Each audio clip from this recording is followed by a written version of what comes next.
Est-ce qu'il faut applaudir pour le Seigneur?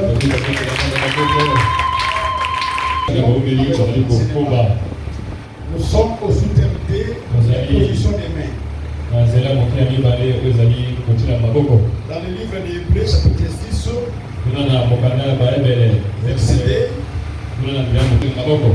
Alors nous avons dit, si aujourd'hui l'imposition des mains est devenue une doctrine dans l'évangile, les positions des mains existaient dans l'ombre ou dans la loi de Moïse. Voilà pourquoi depuis les martyrs, nous avons commencé à tirer d'abord l'instruction, à montrer d'abord l'imposition des mains dans la loi. Nous avons vu dans la loi opposer la main. C'est le même Jacob qui a posé la main droite sur Ephraïm, la main gauche sur Manassé. Nous avons aussi vu dans la loi c'est offrir des holocaustes ou des sacrifices de culpabilité pour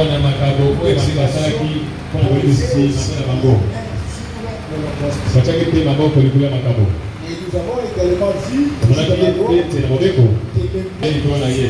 Josué. Et nous avons encore le c'est comme ça que nous avons lu les cas dans le livre de Lévitique, les peuples, les enfants d'Israël qui avaient entendu le blasphémateur, c'est-à-dire celui qui avait parlé du mal contre Dieu et qu'il devait être puni, tué. Alors la loi voulait que tout ce qu'il avait entendu devait poser leurs mains sur plusieurs Israélites qui étaient témoins venaient poser leurs mains sur ça veut dire pourquoi ils posaient leurs mains? Parce qu'en posant les mains, cela attestait ou démontrait leur témoignage. Donc ils témoignaient contre les blasphémateurs pour montrer effectivement nous l'avons entendu. Et les blasphémateurs, et par voie de conséquences, ils méritaient le châtiment ou la mort. Voilà. On est toujours dans les instructions que nous sommes en train de tirer. Vous allez lire Deutéronome 29, verset 20 à 21 et puis verset 23. Le couple expiatoire. Si vous lisez, vous allez voir dans Deutéronome 29, 20 à 21 et verset 23, que le roi et l'assemblée entière poser leurs mains sur le bouc expiatoire. Le bouc, il y en avait 7. Le bouc expiatoire. Voilà. On prenait 7 boucs expiatoires. Et le roi et l'assemblée venaient pour.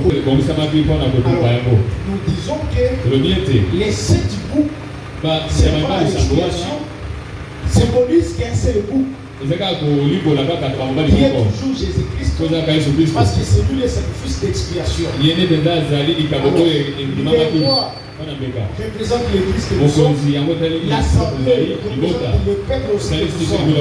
Alors nous tous, nous devons poser nos mains sur les 7 boucs expiatoires, si Jésus-Christ. En posant les mains sur le bouc, cela signifie que les rois et les peuples confessaient leurs péchés sur le bouc, comme nous confessons nos péchés à Jésus-Christ. Cela aussi symbolise que les rois et l'assemblée transmettaient la culpabilité de leurs péchés sur le bouc, comme nous avons transmis notre culpabilité à Christ. Et cela aussi signifie que nous avons transmis la peine de nos péchés, le châtiment de nos péchés sur Jésus-Christ. Cela signifie que la personne qui devait être punie, c'est Jésus-Christ. Voilà ce que signifie l'imposition des mains de la collective.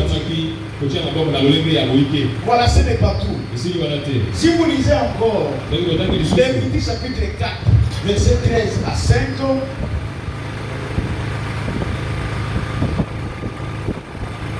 commettez un péché, quand on parle de la on va les perdre. Alors, les anciens des enfants d'Israël devaient poser leurs mains. Là, nous voyons que les mains sont posées collégialement. Les anciens, il y en avait plusieurs en Israël. Et tous ces anciens venaient poser ensemble sur le bouc expiatoire. Pourquoi? Parce que toute l'assemblée avait péché. Donc, en posant les mains sur le bouc expiatoire, ça permet toujours la confession du péché du peuple sur le bouc qui représente aujourd'hui Jésus-Christ, pour que le bouc soit coupable de tous les péchés commis par l'assemblée, et que c'est lui qui péchait commis par les peuples. Ce n'est pas tout. Si nous lisons encore Lévitique chapitre 8, verset 14, verset 18 et verset 22, vous allez lire Lévitique 8, verset 14, Exode chapitre 29, verset 10, verset 15 et verset 19. Là, vous allez voir ces fils en qualité de souverain sacrificateur et de sacrificateur.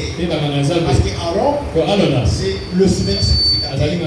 Ces 4 fils sont des sacrificateurs. Les jours de leur établissement, Aaron et ses fils, collégialement ou collectivement, devaient poser leurs mains sur les taureaux expiatoires, sur les deux béliers. Les béliers de la consécration et le bélier de la sainte, le deux béliers, les béliers de l'Holocauste et les béliers de la consécration. Alors, Aaron et ses fils,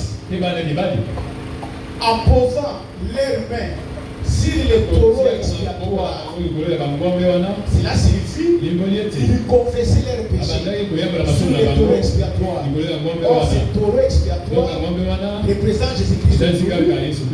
Et en posant leurs mains, ils confessaient sur lui leurs péchés, ils lui transmettaient leur culpabilité et ils lui rendaient responsable de leurs crimes. Et parfois les conséquences, les taureaux devaient mourir, c'est-à-dire être châtiés, non pas pour le péché que lui a commis, mais pour le péché d'Aaron et de ses fils.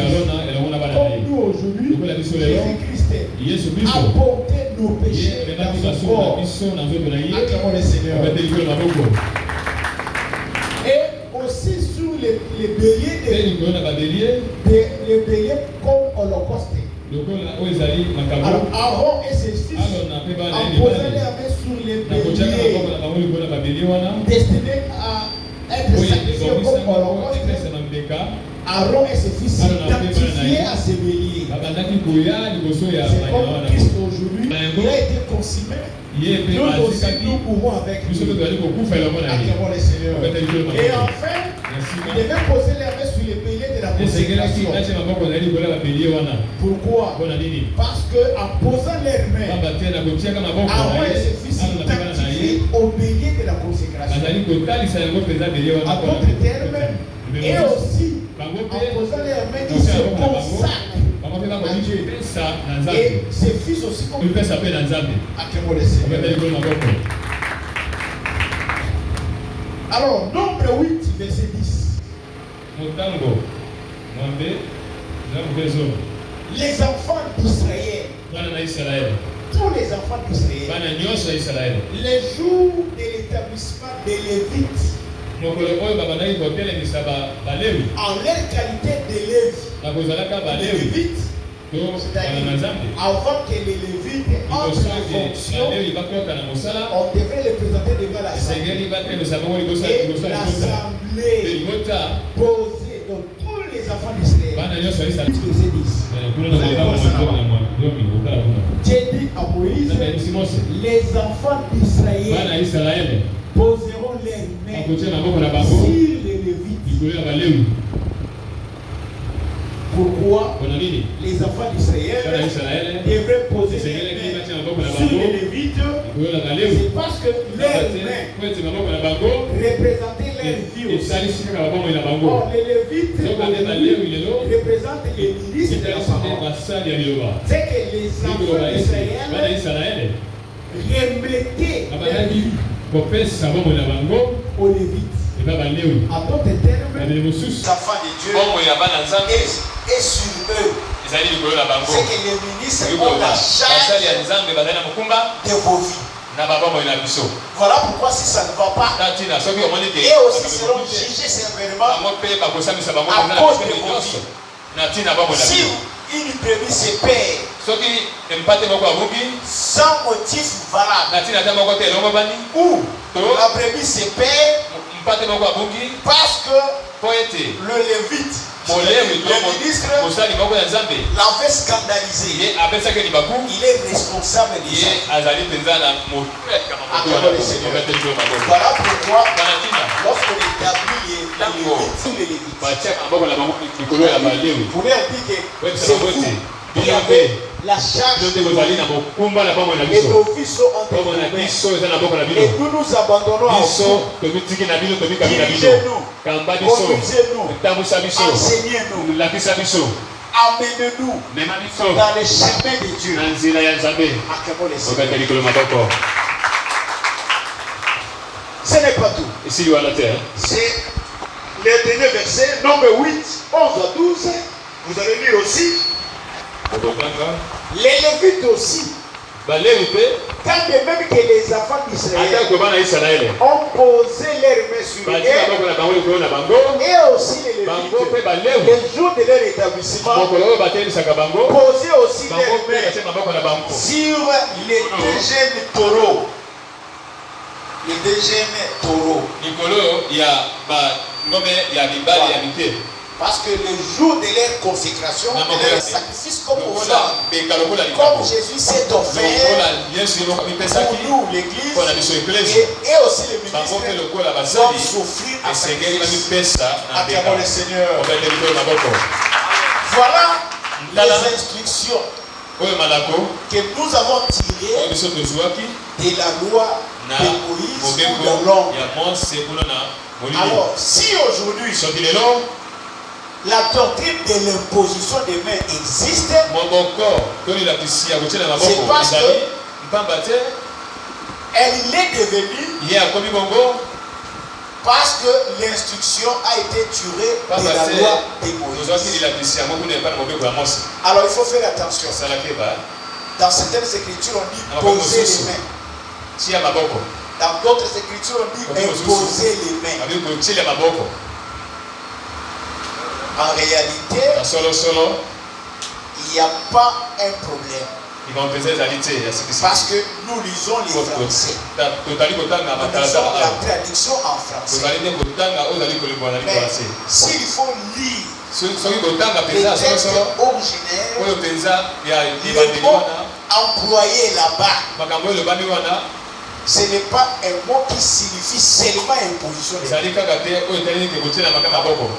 mots utilisés, que ce soit en hébreu ou comme en grec, ces mots-là signifient mettre les mains sur quelqu'un. Mettre les mains, placer les mains, étendre les mains poser les mains, imposer les mains. Ok? C'est pourquoi les traducteurs, quand ils ont traduit ces mots-là, ils disent, selon les cas, poser ou imposer.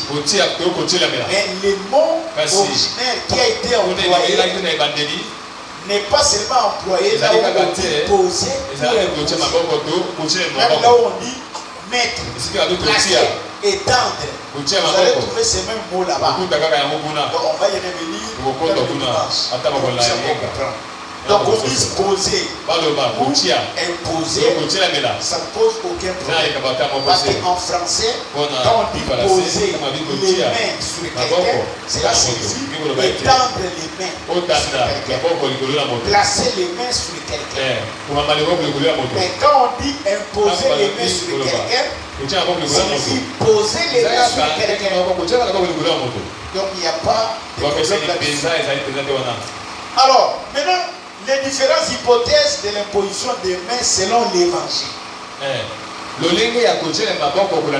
Parce que nous sommes dans l'imposition des mains. Il y a des doctrines. Il y a aussi des hypothèses où on a posé des mains sur quelqu'un ou sur l'animal. On a vu aussi les hypothèses où les mains ont été posées par plusieurs personnes au même moment. Ça, tout le monde, c'est dans la loi. Maintenant, nous sommes maintenant dans l'évangile. Dans l'évangile, quelles sont les hypothèses? Parce que c'est une doctrine. Alors, l'évangile parle de l'imposition des mains. L'évangile ne parle pas de l'imposition de la main. De la pose de la main. L'évangile dit imposition des mains. Hébreux 6, verset 2. Hébreux 6, verset 2. De la doctrine du baptême. De l'imposition des mains. Donc, l'imposition des mains. L'évangile ne dit pas la pose de la main. L'imposition de la main. L'imposition des mains. En d'autres termes, l'évangile a révélé l'hypothèse de l'imposition des mains. Donc, quand on pose les mains, ou on fait l'imposition des mains, donc il faut utiliser les deux mains. C'est ça la doctrine. Les deux mains. Pourquoi il faut utiliser l'évangile n'a que des fondements. Et les deux fondements représentent aussi les deux mains. Paul dit, vous êtes fondés dans l'enseignement des apôtres et des prophètes. Jésus-Christ lui-même est dans la pierre angulaire. Donc, c'est que nous avons dans l'évangile des apôtres et des prophètes qui représentent les deux mains. Acclamons le Seigneur. Parce que l'homme par excellence, ce n'est pas nous ici. L'homme par excellence, c'est Dieu lui-même. Et Dieu lui-même, il est là-bas. Deuxièmement, cela aussi traduit les témoignages. Parce que quand on pose les deux mains, c'est le symbole du témoignage. La loi de Moïse dit, pour qu'on reçoive des témoignages, il faut que ça soit par la déposition de deux ou de trois témoins. Quand on pose des mains, c'est le témoignage. Acclamons le Seigneur. C'est le témoignage. Et c'est là qu'il y a dit aussi la notion de la loi et au témoignage. De la loi et au témoignage. Si l'on ne parle pas ici, il n'y aura point l'aurore. Il n'y aura pas les saluts. Ce sont ces choses-là qui servent de base à la doctrine de l'imposition des mains. C'est pourquoi on ne peut pas imposer la circoncision, mais on peut poser que les deux mains. Mais attention, La doctrine de l'imposition des mains, c'est une bonne chose. Mais l'apôtre Paul nous tire les oreilles. Dans 1 Timothée 5, verset 22, il nous tire les oreilles. Ce n'est pas quelque chose qui doit se faire par sentiment. Il dit, dans 1 Timothée 5, verset 22, n'impose les mains à personne avec précipitation. Et ne participe pas au péché d'autrui. Toi-même conserve-toi pire. Acclamons les seigneurs. L'imposition des mains. Frère, l'apôtre Paul nous tire les oreilles. N'impose pas les mains à personne avec précipitation. Que ce soit dans toutes les hypothèses que nous avons développées ici. Dans toutes les hypothèses que nous avons développées dans l'évangile. On n'impose pas les mains avec précipitation sur la tête de quelqu'un. Oh, quelqu'un vient, impose-moi les mains. Non, ne le fais pas avec précipitation. Avant d'imposer les mains sur la tête de quelqu'un, suivez aussi Dieu. Il faut aussi être en contact avec Dieu. Il faut suivre aussi ce que Dieu veut vous dire. Pourquoi? Parce que quand vous imposer les mains sur quelqu'un, si la personne est pire, donc le problème c'est pour mais si la personne est pire, Paul dit, ne participe pas au péché d'autrui. Conserve-toi toi-même pire. Toi tu es pire, tu dois conserver ta pureté. Et quand vous commettez une erreur, vous imposez les mains avec précipitation sur quelqu'un, alors vous allez participer à ce péché. Acclamons les seigneurs. Vous avez participé à ce péché. Voilà pourquoi il faut avoir du discernement avant de poser les mains sur la tête de quelqu'un. On ne pose pas les mains. Il faut toujours écouter. Il faut l'écouter. Sinon, vous allez commencer à poser les mains comme ça sur les gens. Et parfois, la personne a des démons et vous allez avoir des sérieux problèmes. Parfois, la personne est impure devant Dieu et vous allez participer à ce péché. Voilà pourquoi la doctrine de l'imposition des mains, où ça existe, attention. Ne posez pas les mains à personne avec précipitation et ne participez pas au péché de tout. Conserve-toi pire. Parce qu'en imposant les mains sur la tête de quelqu'un, tu peux devenir souillé. Tu peux participer à ce péché. Voilà. Alors, quelles sont les hypothèses de l'imposition des mains dans notre évangile? Nous avons la première hypothèse, c'est l'imposition des mains aux malades. Voilà. Nous avons Luc chapitre 4, verset 40. Luc chapitre 4, verset 40. Après le coucher du soleil, tous ceux qui avaient des malades atteints de diverses maladies, il lui amenait. Il imposa les mains à chacun d'eux. Et il les guérit. Acclamons les seigneurs.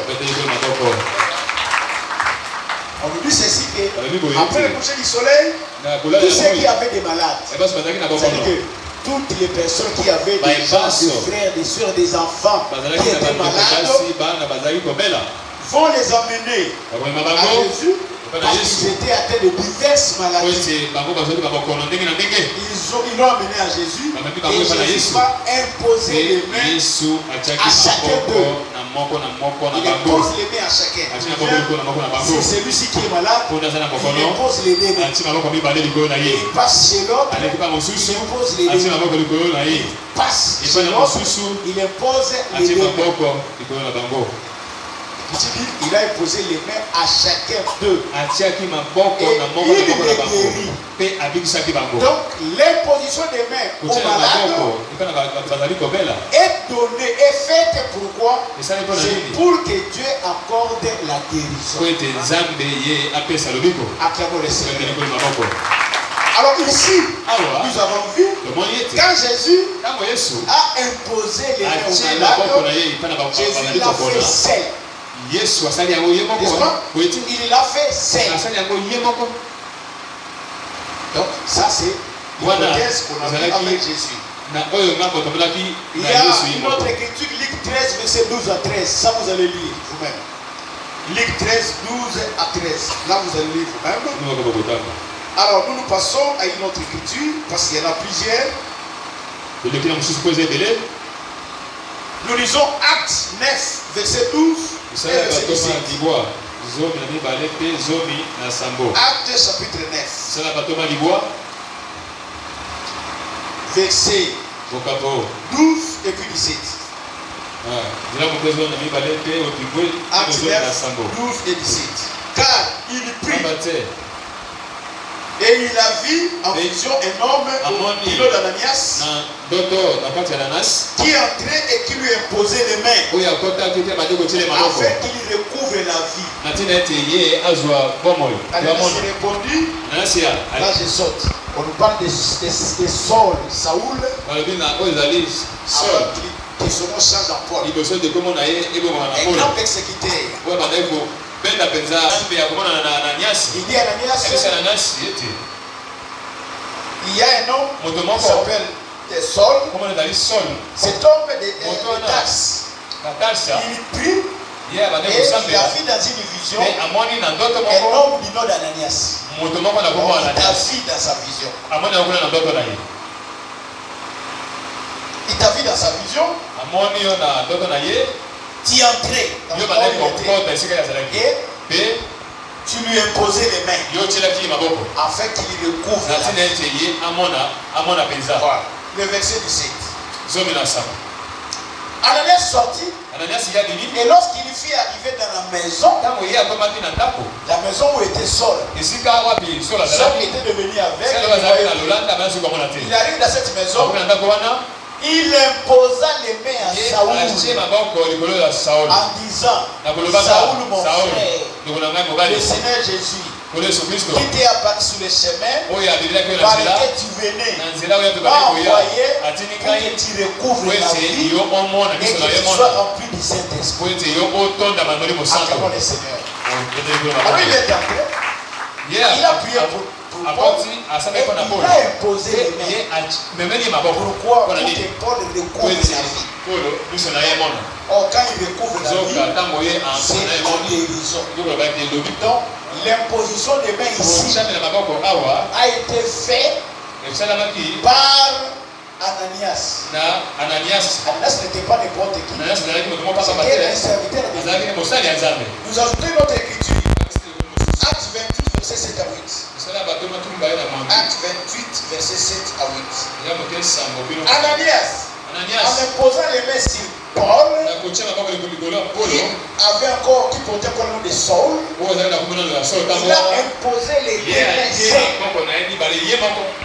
Il a fait seul. Il a posé les deux mains. Dans Acte 28, verset 7 à 8, il y avait dans les environs des terres appartenant au principal personnage de l'île, nommé Publius. Le père de Publius était alors au lit. Voilà, malade de la fièvre et de la dysenterie. Paul, s'étant rendu vers lui, pria, lui imposa les mains et les guérit. Acclamons le Seigneur. Paul a prié, lui a imposé les mains et était guéri. L'imposition des mains aux malades, c'est pour qu'ils reçoivent la guérison. Alors Paul, qui était-il? Il était un ministre. Nous avons vu Jésus-Christ. Il a imposé les mains aux malades. Nous avons aussi vu Ananias et Saul, qui ont aussi à imposer les mains aux malades. Jésus l'a fait seul. Un ministre de Dieu aussi a le droit d'imposer les mains aux malades seul. N'est-ce pas? Ça, c'est la doctrine. Appelons le Seigneur pour ça. Marc chapitre 16, verset 16 à 18. Marc chapitre 16, verset 16 à 18. Voilà, Marc 16, 16 à 18. Il dit, celui qui croira et qui sera baptisé sera sauvé. Mais celui qui ne croira pas sera condamné. Celui qui croira, ça nous concerne tous. Nous tous qui avons cru. Tout celui qui croit, tout disciple qui a cru, et qui sera baptisé sera sauvé. Mais celui qui ne croira pas sera condamné. Voici le miracle qui accompagneront ceux qui auront cru. N'est-ce pas? Les miracles qui vont accompagner tous les croyants, sans exception. Frères et sœurs, vous êtes croyants, vous avez cru. Voici le miracle que Jésus lui-même dit qu'ils peuvent vous accompagner. En mon nom, ils chasseront les démons. N'est-ce pas? En mon nom, tous ceux qui croient ont ce pouvoir-là de chasser les démons. Ils parleront de nouvelles langues. Tous ceux qui croient. Mais comme la langue est un don du Saint-Esprit, si les Saint-Esprit vous faites cette grâce-là, vous parlez en langue. Mais il y a aussi des hypothèses où les frères et les sœurs n'ayant pas les dons de langue. Mais dans certaines circonstances, ils parlent en langue. Et c'est fini là. Ça existe. Acclamons les sœurs. Ça existe. Il n'a pas le don de langue. On prie. Et vous entendez, il parle en langue. Et c'est fini. Parfois, après encore 5 ans, il parle en langue. Et ça s'arrête. Ce sont des histoires qui arrivent. Ils saisiront les serpents. Tous ceux qui croiront. S'ils boivent quelques breuvages mortels, ils ne leur feront point de mal. Ils imposeront les mains aux malades. Et les malades seront guéris. Acclamons le Seigneur. Tous ceux qui croient, tout croyant, tout disciple, Jésus vous donne ce pouvoir-là, ce pouvoir d'imposer les mains aux malades. Et les malades seront guéris. Ce n'est pas seulement l'apanage de l'Église.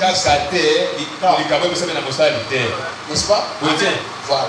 C'est un pouvoir. C'est un pouvoir que Dieu a donné à tous ceux qui croient. Jésus l'a fait. Les ministres aussi le font dans le cadre de leur ministère. Mais nous tous, comme croyants, comme disciples, qui avons compris, nous avons aussi ce pouvoir-là d'accomplir cette héritier, d'imposer les mains aux malades, les mains pour l'imposer aux malades, à un malade pour qu'il reçoive la guérison. Acclamons le Seigneur. Et à ce moment-là, un seul croyant, un seul frère, une seule sœur fait les faire. Ce n'est pas un péché. Ce n'est pas un péché. Maman à la maison, ton enfant est malade. Mais seulement ton voix, prie pour l'enfant, et tu n'as pas commis un péché. Papa à la maison, ton enfant est malade, prie pour l'enfant, et pose l'enfant le main. Ce n'est pas un péché. Pour qu'il reçoive la guérison. N'est-ce pas? On ne vous interdit pas de voir les ministres. N'est-ce pas? Mais vous pouvez les faire à vos enfants. Ce n'est pas un péché. Parce qu'il ne faut pas seulement tout attendre. Vous vous attendez à la maison. Et dimanche après qui? Pour venir avec l'enfant. Tu peux aussi le faire. N'est-ce pas? Ce n'est-ce pas? Parce que tu as cru. À moins que tu n'as pas cru. Mais si tu as cru, tu peux le faire. C'est un pouvoir qui est donné à tous les croyants. Voilà. Donc là, les croyants, vous le faites individuellement, personnellement. Toi, c'est tu imposes. Mais nous allons, si vous lisez Jacques, chapitre 5, verset 14. Jacques 5, verset 14, vous allez lire. Là, l'écriture dit ceci. Si quelqu'un est malade, il appelle les anciens. Que les anciens prient pour lui en ouanyant d'huile. N'est-ce pas? Si quelqu'un est malade, il appelle les anciens. Et les anciens vont prier pour lui en ouanyant d'huile. Maintenant, les anciens, quand tu es malade, ils viennent chez toi pour prier. Et si les anciens veulent imposer les mains, ils vont le faire comment? Un seul ancien va venir, il impose les mains. Non. Non. Pourquoi? Parce que le travail des anciens. Les quand je parle des anciens, je parle des évêques. N'est-ce pas? Les évêques. Les anciens. Lorsqu'ils sont établis dans leur travail est collectif. C'est un travail collégial. Alors, quand ils viennent en tant qu'anciens, dans les fonctions, les seules exceptions, les seules exceptions où le travail ne peut pas se faire politiquement, lorsque l'ancien ou l'évêque passe devant la chair pour prêcher, enseigner ou exhorter. Il ne peut pas passer collégialement.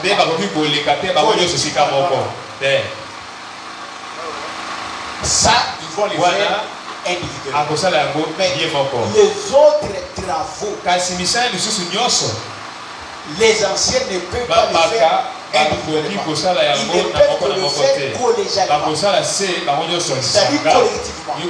Alors, quand ils viennent chez toi, quelqu'un est malade, on appelle les anciens. On n'a pas dit appelle l'ancien.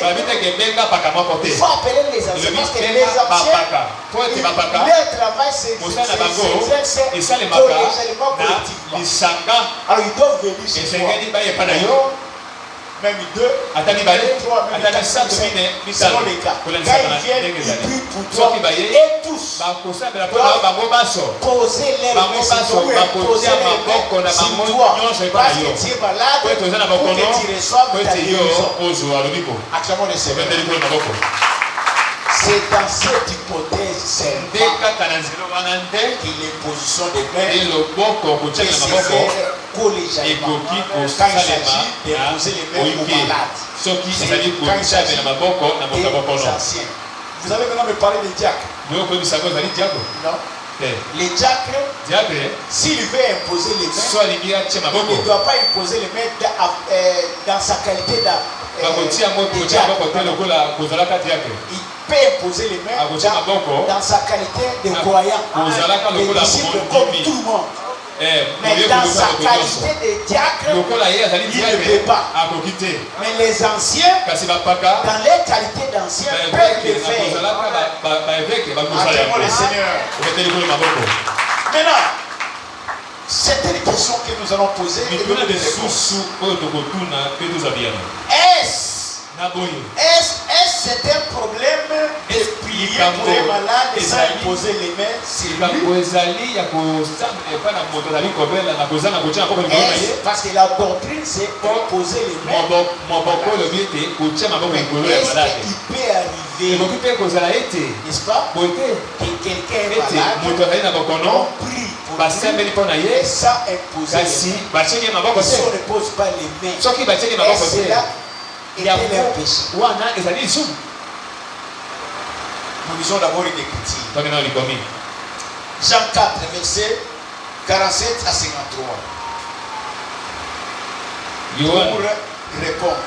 Jean chapitre 4. Et de guérir son fils.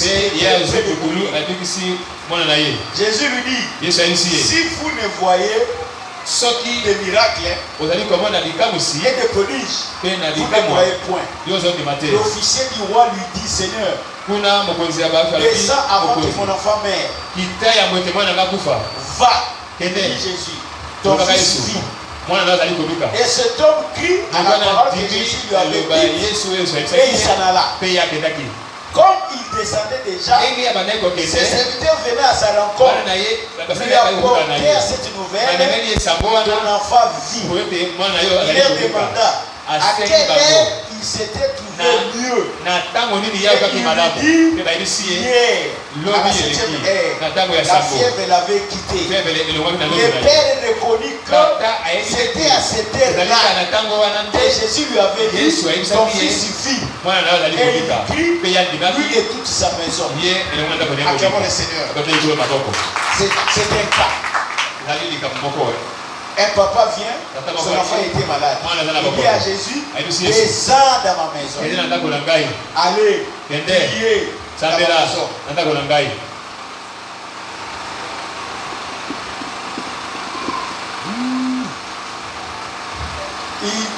Il dit, descends dans ma maison pour prier pour mon enfant. Jésus n'était pas descendu chez lui. Il dit seulement, va dans ta maison, ton enfant. Et le papa crie à ses parents. Il rentre à la maison. En cours de route, ses serviteurs l'ont ton enfant se porte bien. Il est pour quelque chose à telle heure. Alors il se souvient l'heure à laquelle Jésus lui avait dit donc il peut aussi arriver, n'est-ce pas, dans certaines hypothèses, dans certaines circonstances, où la conviction de la personne qui prie pour l'amène à imposer les mains.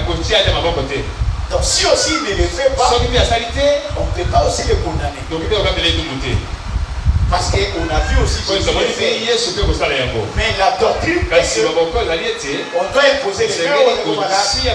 Mais si cela ne se fait pas, ça n'a pas été fait, donc on ne peut pas tenir rigueur. Il y a plusieurs écritures qui peuvent expliquer cela. Nous n'avons pas le temps. Une autre question. Peut-on imposer les mains sur quelqu'un qui est possédé? Qui est possédé par des esprits mauvais, quelqu'un qui est possédé par des démons. Est-ce qu'il faudra-t-il qu'on impose les mains sur lui? Nous avons lu Marc chapitre 16, verset 17. Où l'Écriture dit, vous imposerez les mains aux malades. Vous chasserez les démons. C'est clair. Quand il s'agit des démons, on doit les chasser. On ne vous demande pas d'imposer les mains aux possédés. C'est très dangereux. C'est très dangereux. C'est très dangereux. On impose les mains aux malades, mais pas aux possédés. Les possédés, la doctrine est claire. Vous chasserez les démons. C'est un ministre. Délivrance. Quelqu'un qui est possédé, il impose les mains sur lui. C'est très dangereux. Parce que les conséquences sont graves. Et surtout si vous n'étiez pas sanctifié, vous risquerez que tous ces démons-là C'est jette sur vous. On a même connu des cas. Celui qui prie pour un possédé, les démons là quittent le corps du possédé et entrent en lui. Vous comprenez? Donc c'était dangereux. Il faut respecter ce que Dieu dit. Alors, il y a une question qui a été posée. Même à l'Assemblée des Serres, nous n'avons pas des évêques. Voilà. C'est une très bonne question. On ne doit pas négliger. Parfois on fait des histoires avec sentiment. Quand est-ce que les apôtres ont eu à établir les anciens et les évêques? Le nombre de saints dans l'assemblée était à quelle hauteur pour qu'on établisse les diacres et les anciens? À Jérusalem, les nombres s'est levé à 3000 aux environs. Et quelques temps après, les nombres s'est levé à 5000. Mais vous êtes encore 10, 20, et vous établissez les diacres et les anciens. Mais vous êtes des aventuriers. Je dis que ce sont des églises des aventuriers. Quand est-ce qu'on établit les anciens? Quand est-ce qu'on établit les diacres? Il faut que les ministres se sentent que dans tel domaine, en tout cas nous ne serons pas. Dans les domaines de diriger les saints, en tout cas nous ne parvenons pas. C'est pourquoi ils vont établir les diacres et les anciens. Et c'est quand il faut que les nombres des saints dans l'assemblée soient considérables.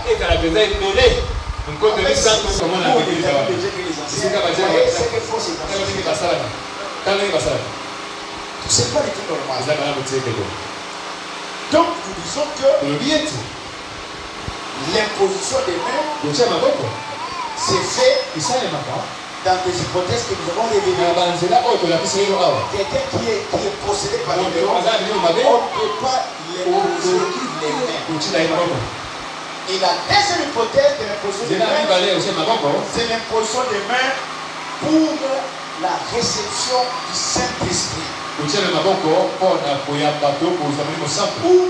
réception d'un don du Saint-Esprit. Donc la deuxième hypothèse, on peut imposer les mains pour que quelqu'un reçoive le Saint-Esprit. Parce que j'avais dit que le Saint-Esprit c'est un don. C'est aussi le don du Saint-Esprit. Ou on impose les mains pour que quelqu'un reçoive le don spirituel. Un don spirituel.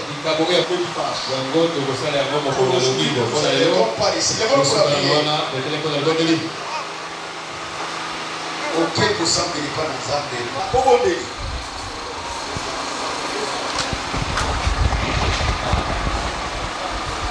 Semblez pas dans un débat. Oyoki esala mosala kati na boko na ye beta komama mayo abakele ya mosika Jesus kakoifa arrivé à peu de la chimade neveni de compagnia oyi la vida scarto lo vuole chante nege fuori la compagnia roda ire convero la città ire compore la battere la città la città la città la città. Nana message